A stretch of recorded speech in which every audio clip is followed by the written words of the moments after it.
Al oído. ¿Qué Al oído. opina de las cosas que están pasando, Sergio? No, al oído hay muchos temas que se empiezan a calentar. Uno de ellos es la carrera presidencial y la pregunta que muchos se hacen es qué va a pasar con personajes como Alex Char, como Federico Gutiérrez, de cara a las elecciones presidenciales, porque eso ya se viene. Sí, sí, y no solamente las presidenciales, sino que ya pues mucha gente y justo ayer varios me decían que las campañas inician desde ya y pues incluyendo también las de Senado y Cámara de Representantes. Sí, Federico Gutiérrez ha dicho que se toma una pequeña pausa, pero que volverá muy pronto al ruedo político. Así que, bueno, se ¿Y, a empieza a ese, mover el ¿Y tema. qué significa ese ruedo político? Federico, ¿a qué partido pertenece? Federico ¿Qué no tiene grupo lo...? partido. No, Bueno, él no siempre se ha tiene vendido como partido. Lo independiente, cual es ¿verdad? una gran ventaja, creo yo. Sí, sí, sí. Por fortuna llegó a la alcaldía de Medellín sin partido. Sí, él siempre se ha vendido Hay que, independiente y hay que muchos lo decirlo. quieren. Si hubiera terminado doctor Fernando en estos, ¿cómo se llama eso? Esos reality show que hace el Partido Centro Democrático, pues Ah, no, qué susto. No, pues lo terminaban sacando. termina la oposición al partido eligiendo al que menos fuerza tenía para sacrificar a un hombre como Federico Gutiérrez, que sale con una favorabilidad que ronda el No, pues 83%, solo superado por la de Alejandro Char, Que que fue más está de alrededor 90, del 86 o 90%. 90, más de 90, 90. incluso, Sí, incluso más del 90. sí, Sí. más del 90. Él fue siempre el alcalde que mejor le fue en su favorabilidad en las encuestas. Entonces, cuando Federico Gutiérrez dice que vuelve y que vuelve a la política, ¿qué quiere decir? ¿A cuál política vuelve? ¿Trabajando con quién o trabajando para quién? ¿Para el gobierno? ¿Haciéndole oposición al gobierno? ¿Fundando un partido propio? ¿Apoyándose en el Centro Democrático que no le quiso abrir las puertas para la alcaldía de Medellín? Sí, El señor, hay Centro que decirlo. Democrático no lo Sí, quiso sí, sí, apoyar. sí, así fue. Acuérdese que el Así fue. candidato del presidente Álvaro Uribe del Centro Democrático para la alcaldía de Medellín fue otro, Juan ¿no? Carlos Vélez, claro. Juan Carlos Vélez, el antiguo director del Aerocivil.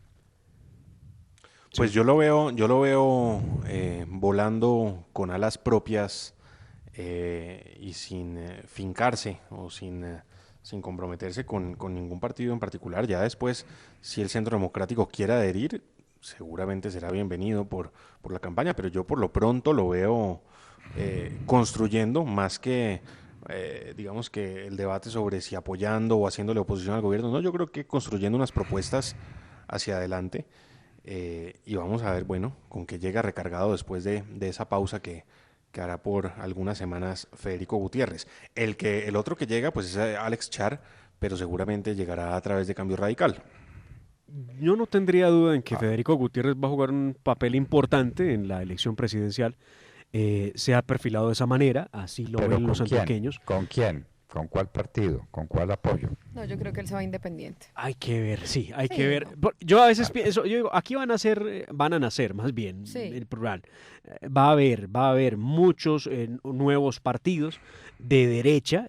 Federico Gutiérrez es un hombre de derecha, hay que decirlo, y él nunca ha tenido reparo en aceptarlo así, que tiene unas ideas muy claras, fundamentadas en lo que es la seguridad como pilar fundante de cualquier política en el país.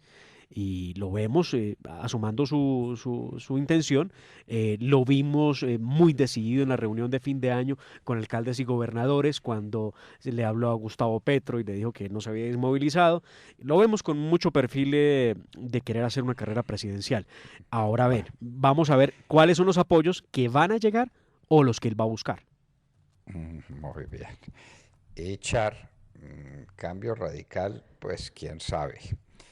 Char es una potencia política en la costa atlántica y en el departamento más poblado, que es el departamento del Atlántico, y en la ciudad de Barranquilla, que es la ciudad, la mayor de las ciudades de la costa atlántica. Tiene también una significación muy grande. Que todo eso se lo quieran entregar ¿A Germán Vargas? a Germán Vargas Lleras, Vea que lo lo dudo. creo. Vea, usted puso el dedo donde es. ¿Sabe? Ayer hablábamos de la presidencia de Cambio Radical en el Congreso de la República. Hablábamos de la posibilidad entre Germán Barón Cotrino y Rodrigo Lara. Pero hay un tercer nombre que está sonando muy fuerte por Cambio Radical para llegar a esa presidencia del Congreso de la República.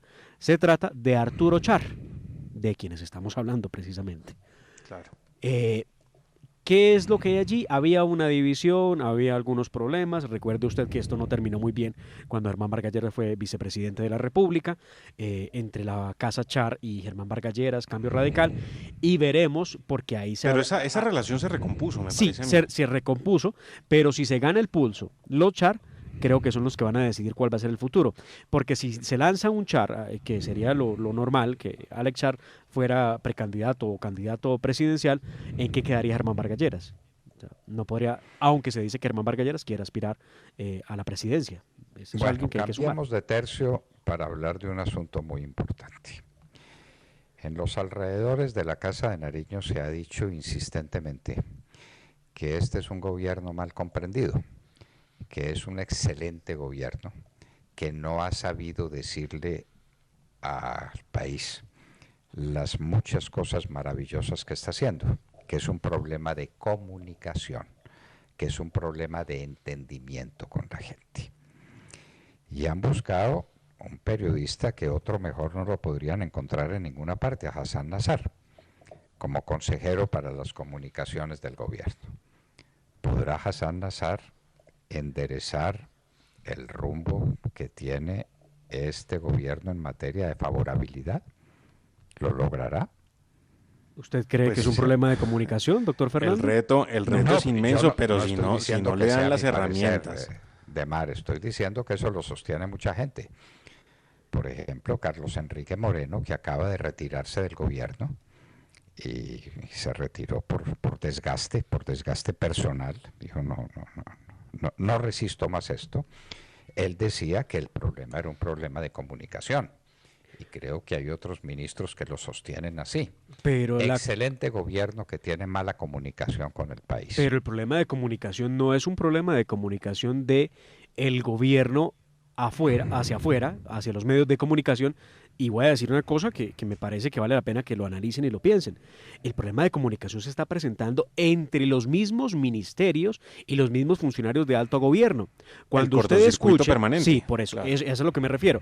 Cuando usted escucha a la ministra de la Ciencia y la Tecnología a oponerse con sus ideas propias y su conocimiento, que no sabemos qué tan profundo sea en temas de glifosato y de fracking, oponerse a eso en contra de lo que dice la ministra Suárez y en contra de lo que dice el ministro Carrasquilla de la necesidad del fracking y del presidente de la República. Sí, señor. De la República. Entonces el problema no es de comunicación. Y ahí no hay estratega de comunicación que valga, porque además si cada uno es una rueda suelta, si cada uno a eso va quería por su llegar, cuenta, si no le paran bolas, sí. pues Hassan podrá decir lo que usted quiera, pero si cada uno sigue en esa tónica de no sincronizar la maquinita, pues la cosa no va a salir bien. Muy bien. ¿Alguien averiguó qué es la Universidad de Guadalajara?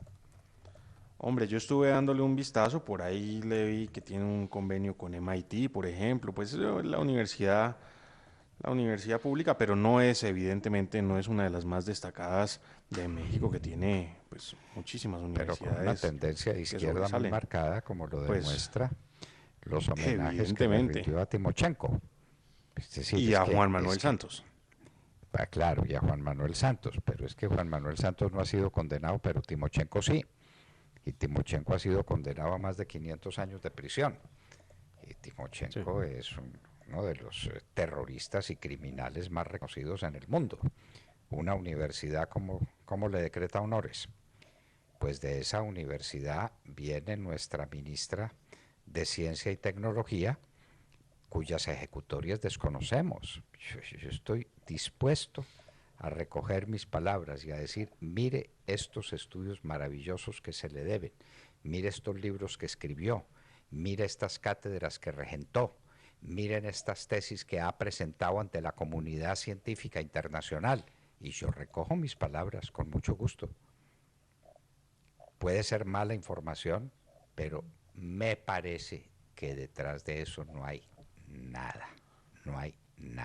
Pues Por lo de pronto, todos modos en el preestreno como ministra, pues se inauguró muy mal la señora. bueno, enfrentándose al presidente que la nombró Pues, y a los otros y, ministros. y enfrentándose a varios de los ministros del despacho. Al ministro de Defensa que tiene que empezar a fumigar con glifosato o a este país se lo tragó la tierra. A la ministra de Minas que dice clarísimamente que Colombia no es viable sin fracking, como nos lo demostró Francisco José Lloreda en el excelente reportaje que nos hizo a finales del año.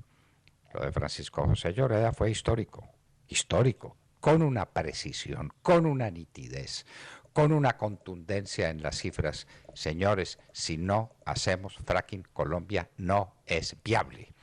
Y si él es la ministra de Ciencia y Tecnología y dice que nos apuntemos a la biodiversidad. Ojo, y es de un tema, milagro. y es un tema urgente, doctor Fernando, porque estamos esperando decisiones del Consejo de Estado, ¿no?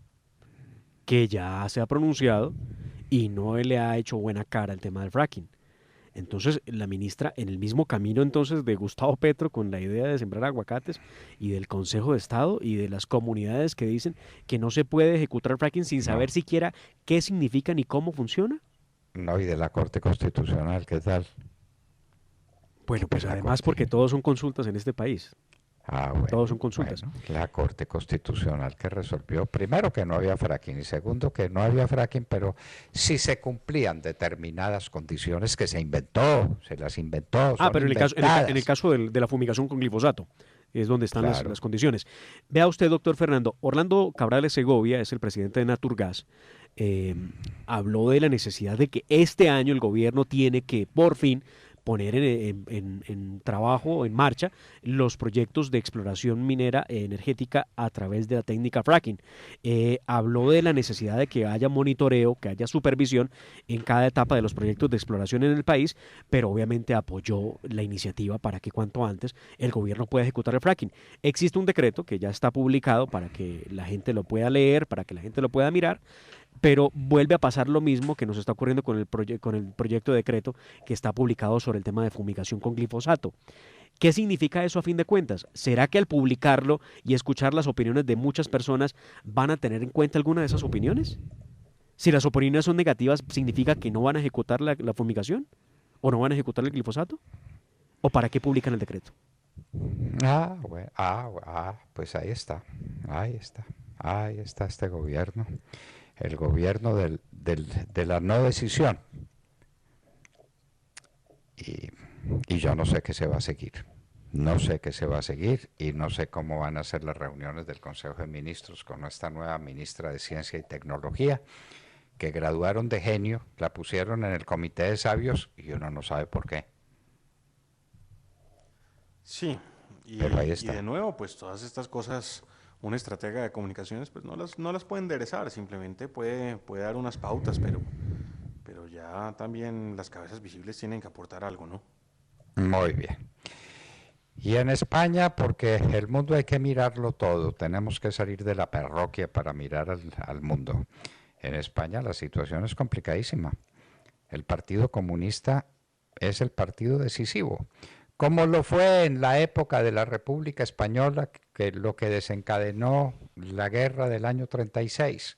El Partido Comunista era el decisivo, porque la parte republicana no era suficientemente capaz de tomar las decisiones que tenía que tomar, no tenía las mayorías y no tenía la fuerza militar, la fuerza física que le daba Stalin con sus Lister y su campesino y su pasionaria y su Carrillo y con toda la gente que en últimas fue la gran promotora de aquella cosa terrible que fue la Guerra Civil Española del 36 al 39. ¿Hemos vuelto allá? Pues Dios quisiera que no, pero lo cierto es que la situación es muy complicada. El panorama político de España, tras esta elección apretada de Sánchez, y que pone a Iglesias además como vicepresidente, pues no da las mejores indicaciones hacia el futuro de España. Y vean, pues a preciso, ¿Iglesias es el hombre fuerte de España hoy o queda alguna duda? A propósito del tema, doctor Fernando, Sergio y compañeros de la mesa, escuchamos, y usted ayer lo anunciaba aquí en La Hora de la Verdad, el discurso que me parece memorable, fantástico, fabuloso de Santiago Abascal al Congreso de Diputados, donde les habla de manera muy clara de lo que han hecho al elegir a Sánchez como la autoridad. ¿Les parece si escuchamos algo del discurso? Por supuesto. Listo, vamos con eso. El europeo vuelve a humillarnos, porque el señor Sánchez, que no sé si hoy hará risitas con la bancada socialista, apretará la mandíbula o desviará la mirada, quiere presidir, o mejor dicho, quiere copresidir un gobierno ilegítimo, porque de la mentira y del fraude brutal a los españoles solo puede nacer la ilegitimidad. Un gobierno, señorías.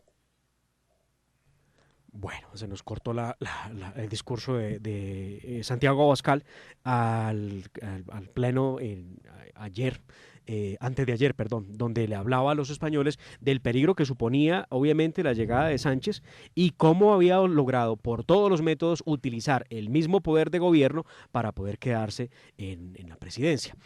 Sánchez, que es obviamente de tendencia de ultraizquierda, un hombre que tiene apoyos que están siendo investigados en Bolivia, en México y obviamente en Venezuela. ¿Recuerdan ustedes que algo tenía que ver Hugo Chávez con este movimiento de político? Ahí está. Pues muy complicado el panorama para España, ¿no? Bueno, y la situación en Venezuela es una situación extrema. Teníamos un invitado muy especial, pero la producción no nos advierte si lo tenemos ya disponible o no lo tenemos disponible. Tal vez no. Aún no lo tenemos disponible, ¿no? Porque Venezuela tiene 6.500 millones de dólares de reserva. ¿Eso le alcanza para cuánto? No, ya raspó la olla. Bueno, pero es que ¿cuántas veces no hemos dicho esto, además? Y hablemos... Que la olla ya está raspada. Claro, pero es que lo habíamos dicho, pero con unas reservas que se iban deteriorando y deteriorando y deteriorando hasta que se acabaron. Las ventas de oro que hizo Venezuela el año pasado fueron ventas gigantescas y salió de lo que tenía. Y le quedan 6.500 millones de dólares para hacer mercado. Perdón, 1.000 millones de dólares líquidos que no alcanzan para una semana o para 2 semanas, extendiéndolo mucho. Bueno, ¿y entonces cómo se mantiene el régimen? Bueno, esa es la pregunta. Bueno, ahora sí está listo nuestro invitado. En un minuto hablaremos sobre este tema con el profesor Alberto Schlesinger, decano de la Escuela de Economía de la Universidad Sergio Arboleda. En un minuto. Y les hablábamos... Al oído. 7:41.